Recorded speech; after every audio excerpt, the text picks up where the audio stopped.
undercut with the OJs. Got to give people what they want. You can get it right here on Jalen and Jacoby.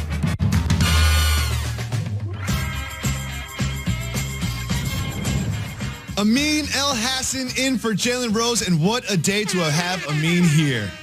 Right as we head into Super Bowl weekend, the NBA does what the NBA does, dominate the news. Yes. I was so excited when this came down. I texted you immediately because I knew you were going to be on the show. Huge news in the NBA that has absolutely nothing to do with Anthony Davis. Kristaps Porzingis, Tim Hardaway Jr., Courtney Lee, and Trey Burke have been traded to the Dallas Mavericks for Dennis Smith Jr., DeAndre Jordan's contract, Wesley Matthews' contract, and 2 first-round picks. Amin, to people that don't follow the NBA as closely as you and I do, why would the Knicks trade a rookie deal potential all-NBA player like Kristaps Porzingis? Couple of reasons, all right? Number one is if he's intimating that he's not happy with the direction of the team. Those are the reports that came out. He did that. He came into the office about, guys, I don't know what's going on here, and I'm not sure I want to be a part of this. It's not a trade request, but it's a, maybe I'll explore other options. And so as a team, you always do your due diligence. You know, hey, man, if we got to unload this, we got to unload it. We get some value back. There's 2 other reasons, though. One reason is, so the Supermax deal, the one that Anthony Davis has turned down, that DeMarcus Cousins missed out on because he got traded, that Paul George missed out on because he got traded. There's a small wrinkle in the CBA. That if you get traded in your first 4 years, the new team that acquires you still has the ability to offer that. Now, obviously, we're talking about 4 or 5 years down the line from here. So that's the maximum value time is to trade Porzingis now, so the next team has an opportunity to pay him exorbitantly. But the third reason, Jacob, are you ready for this? I'm ready for this. Are you ready for this, America? There's concerns about his medicals. And that this is a new wrinkle. Yes, and that there was concerns that do the Knicks want to pay a guy who 3 or 4 years from now could have severe issues, not just with the knee, but other body parts. If you remember a name named Brandon Roy, played for the Portland Trailblazers, was great All-NBA. Great season. Remember his rookie extension? They were hemming and hawing, and everyone's like, he's a max guy. Why are you hemming and hawing? Because they knew there was something wrong with him. And sure enough, he did not survive that second deal because he had medical issues with his knees. So I'm a die easy Knicks fan. Okay. You know, I pick him up sometimes. I go to the Garden, bring my son, and a lot of my Knicks fan friends are upset about this trade. Porzingis, he was the future of the franchise. How do we trade Porzingis? The Knicks are so dumb. This is a great trade for the New York Knicks. Yes. You have an injury-prone, disgruntled star who's not going to stay with the franchise. He walked into the office and said, I'm not going to be here. My number's not going to be in those Raptors. I'm not a New York Knickerbocker. And then you trade him, you get 2 max spots for this season. Come on, Jim. And you get Dennis Smith Jr., who you should have had in the first place. It's perfect for the Knicks. Like, if you're a Knicks fan, you should be happy about this. You should be ecstatic about this. Absolutely. Now, here's the big question. Do you think a gentleman by the name of Rich Kleiman has been in contact with the front office of the New York Knickerbockers? Rich Kleiman represents Kevin Durant and his interests. Do you think there is some sort of wink, wink, if you clear the spots, KD is coming type of conversation that's been had between KD and his representation in the New York Knicks front office? Jacoby, are you insinuating that there's some untoward behavior going on behind the scenes? Yes, I am. Oh, no, never. Rich Kleiman would never, and the New York Knicks would never, ever dally in those waters right there. Yes, they would, and they have. But I'll tell you what, I think I said it on this show months ago. I know I said it on The Jump months ago. Kevin Durant's going to be wearing orange and blue. You think so? Oh, man. Does this trade basically solidify Kevin Durant holding court on the court in Madison Square Garden? That would make me so happy. It doesn't solidify it, but you know what it does? It gives them the opportunity to solidify it, which was not quite the case before. And that's the big thing. They got out of some bad deals there. By the way, here's the funny thing. They got out of a bad deal that they should have never given in the first place to Tim Hardaway. Tim Hardaway Jr. They got a guy that they should have drafted in the first place, in Dennis Smith Jr. Yes. Right? And they Courtney Lee was, but the idea is that, you set yourself up. And by the way, the 2 first-round picks, lightly protected, top 10 picks. Yeah, I mean, that's the thing is like those 2 first-round picks people aren't really talking about because they're just not in the here and now. Yeah. But those will come up, and at that time, they will not have a lot of cap space. I imagine they won't have a lot of cap space to acquire free agents, so they'll have some number 1 picks, which is something that the Knicks haven't had in quite some time. Well, they had KP and Frank Ntilikina. But it's not. It's nice to have multiple cracks at. That was the Sam Hinkie philosophy. It wasn't that we're going to get a star. It's the idea that let me get the most at-bats. So that if I swing at everything, one of them's going to be a home run. So front office insider Amin Elhassan explained this to me. Kristaps Porzingis is going to, sign his qualifying offer? So this is weird. This is confusing. You can't do, and my friends are like, oh, they're already negotiating. Like, it's non-negotiable, right? The number is based on how many games you started. Well, he's been hurt all year long, so already his cap hit is lower. That qualifying offer is lower. And he can't accept anything until July 1. So it doesn't make a difference what he says today. The Mavs have a whole half season to talk to him. And by the way, if you're Porzingis, why wouldn't you want to be paired with the boy wonder, Luka Doncic? 19 years old. Oh, my God. Like, this can swing so far in both directions for both franchises. And by the way, also, you think if the Knicks had concerns about his medicals, his representation? You think they're going to go out there and say, hey, KP, yeah, I know no one's turned down a rookie max extension in the history of rookie max extensions. Literally no one has. But I think you, injury-prone beanpole, you should be the first. You should be the one who does it. You should be the trailblazer. Yes. Come on, man. That does not seem like sound decision-making on his part. So if you are the Mavericks franchise, you're Rick Carlisle, you're Mark Cuban, you acquire KP, what is your plan? I think your plan is to build around those two guys, and now the next step is to get, some help in the backcourt, obviously, because you've traded with Dennis Smith Jr. and J.J. Barea is out for the year. I know we all like to think of Porzingis as a point forward or point guard, de facto point guard, but he is not. He can be on the offensive end, but somebody's got to guard somebody on the other end. And, Jalen Brunson, does that do it for you? He's a good player. I don't think he's a starter, though. He's like a nice backup. Mm-hmm. They've got to get some help in the backcourt now. So I follow the Knicks pretty closely and KP pretty closely. And there were signs of this from a long time. Remember, he missed the exit interview. Yes. There's rumors about Phil Jackson trading him. Yes. Then there's the Instagram stuff. The Clippers. And there's the Instagram stuff also with Fizdale saying he's not ready to go. He can't run. And they post a picture of him running. We've seen we've seen the tea leaves of this happening early. And Steve Mills addressed KP and his attitude toward the franchise on a conference call last night. Let's listen. Over time, it became clear to us that of going into free agency with a player who feels that way, we decided to make this trade. It's just a feeling you get as you're watching how frequently he comes to practices, how long he's around the gym, different things that he's doing, and we just started to get a feel that this might be moving in a different direction.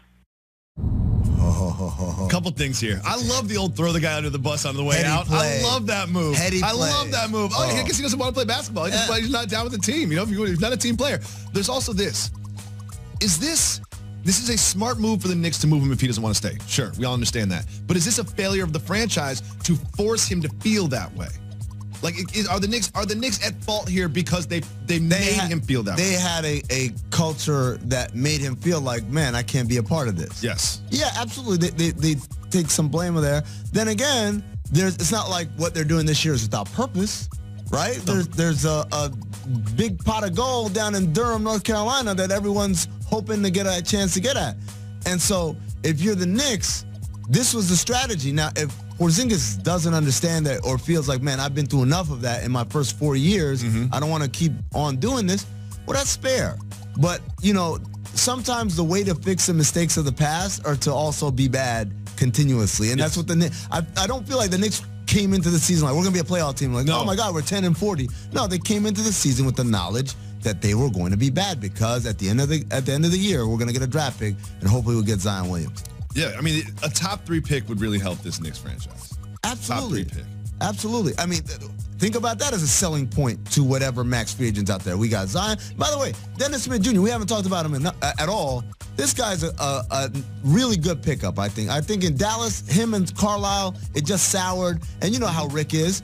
He soured with Rondo, and people said Rondo was washed, and we see Rondo is still a really good player. If you watch the ends of Dallas Mavericks games, they treat Doncic like James Harden. They just give him the ball the other way, and he creates. And if you're Dennis Smith Jr., you're like, this is different. This is different than last year. I don't even think that's the issue, the idea that Doncic gets shine or whatever. I think the issue was when Dennis makes a mistake, Carlisle holds him accountable like he ended civilization. I'm talking about a simple turnover or a missed shot here and there, and kind of with a quick hook.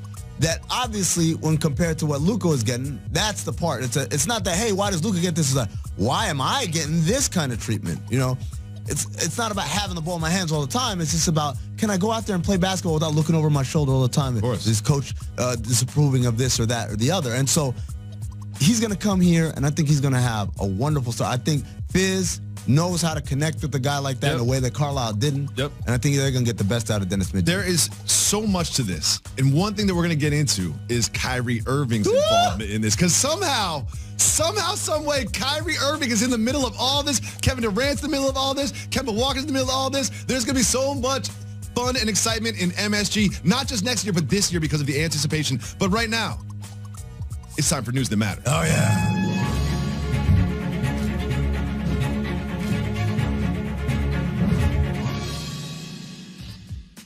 Kentucky Fried Chicken, KFC. Are they a sponsor?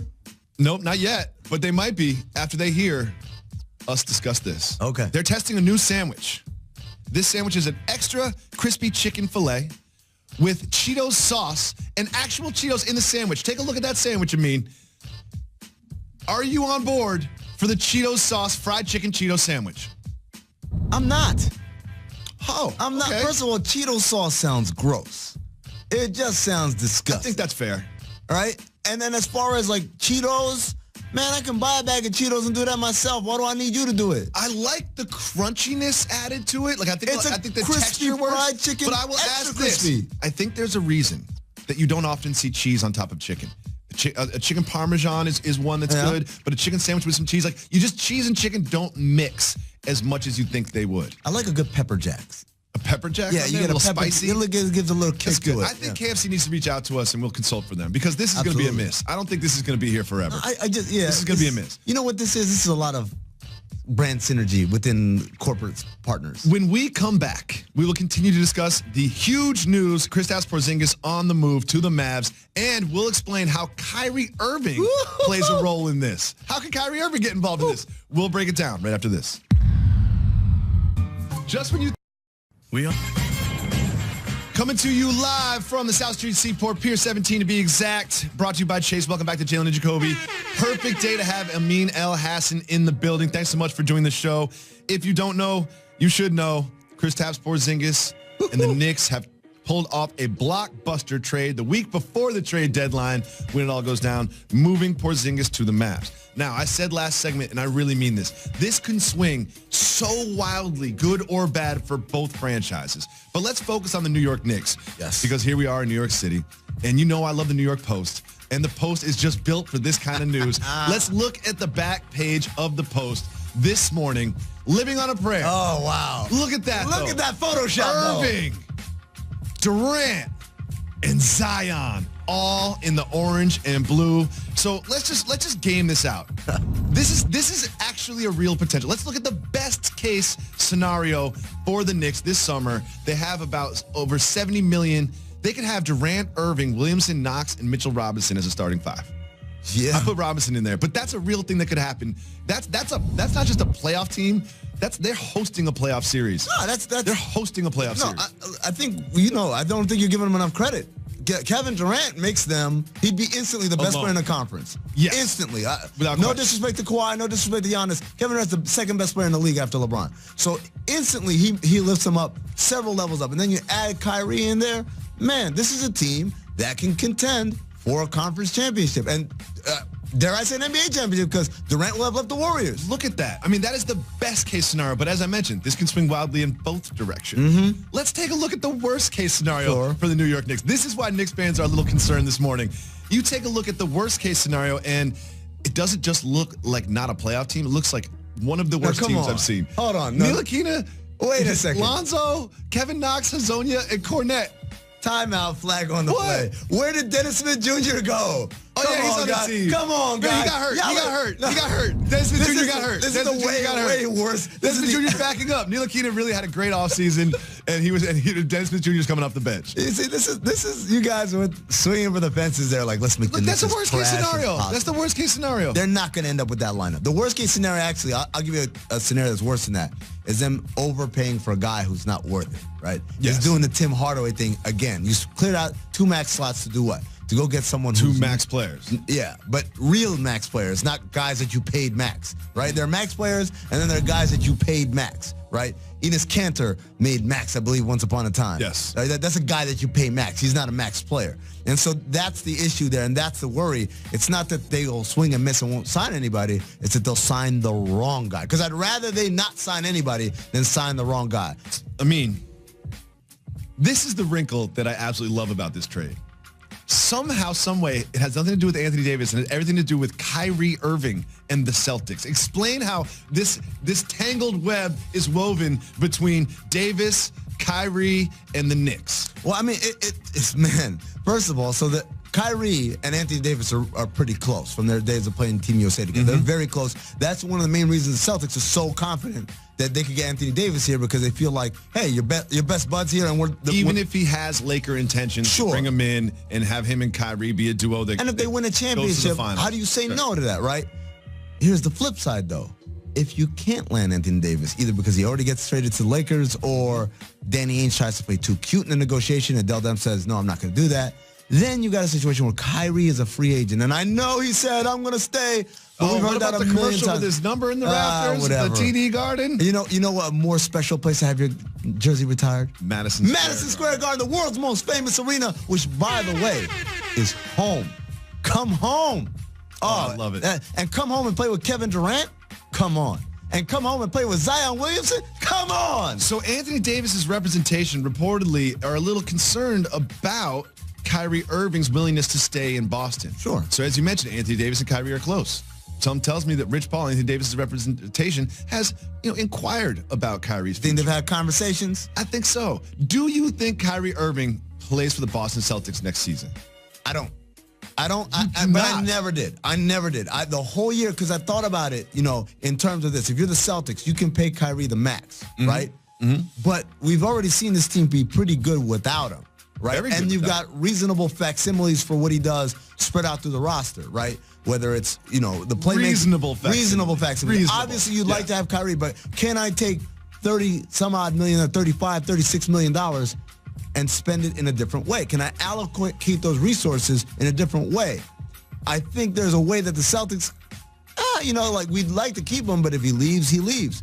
On the other hand, I think Kyrie, what's happened this year, remember, we talked about riding in first class, riding in coach. Yep. Those young guys are supposed to ride in coach for a couple of years and then get used to first class every once in a while. Well, they got upgraded a little early, and now they don't want to go back. They did. And so all this conversation about I called LeBron and all that, that's his way of saying, wait a second, I demanded to get traded here because I wanted to be unequivocally the man.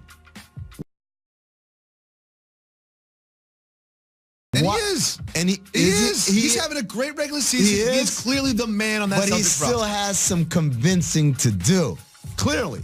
He feels like, I got to say stuff multiple times, and these guys aren't saying, yes, Kyrie. They're saying, shut your old, what. They are. And so the idea being is, I don't have to put up with this here.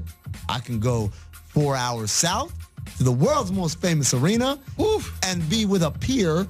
Durant will look at me as a peer, and we'll be killing. And how nice would it be to knock off those guys 4 hours to the north? And if you really do pair a high draft pick with Durant and Irving, you are going to the NBA Finals. You got a great chance. You are going to the NBA Finals. You have a great chance. You got, obviously, injuries are injuries, but you guys have a great chance. Look, I don't need any more confirmation than the text message I just got from Cousin Proofy, who said I slept on it. What did he say? And he woke up saying, let's go Knicks. This is an awesome deal. If you are a New York Knicks fan, this is a great day for you. You'll remember this day. This could go so well for you as a Knicks fan. I don't understand why Knicks fans are upset. And look at that guy in the middle right there. KP? He's a broken man. He is broken. But why are we crying over a dude who hasn't even played 70 games? He looked great. In a season. Looked great. But listen, he has not played. There's concern about his medicals, as you mentioned. So let's just take a look at this deal right here on the screen. Right. Okay? You've got what the Mavs are getting. Trey Burke. The compromise. Okay. He's not the answer. He's the compromise. Courtney Lee. Oh, man, once upon a time. You were top 10 and not mentioned at all. Yeah, exactly. And then Tim Hardaway Jr., overpaid, underperforming. Absolutely. KP, a gamble. A gamble for the Mavs. Gamble. Yeah. And I would say the most solid asset on this screen right here is Dennis Smith Jr. The best ability He's what? Availability. And he's available. He's available, and he can finish. And he showed what he could do last year before Luka got there. And then you have 2 expiring contracts. They're going to get bought out.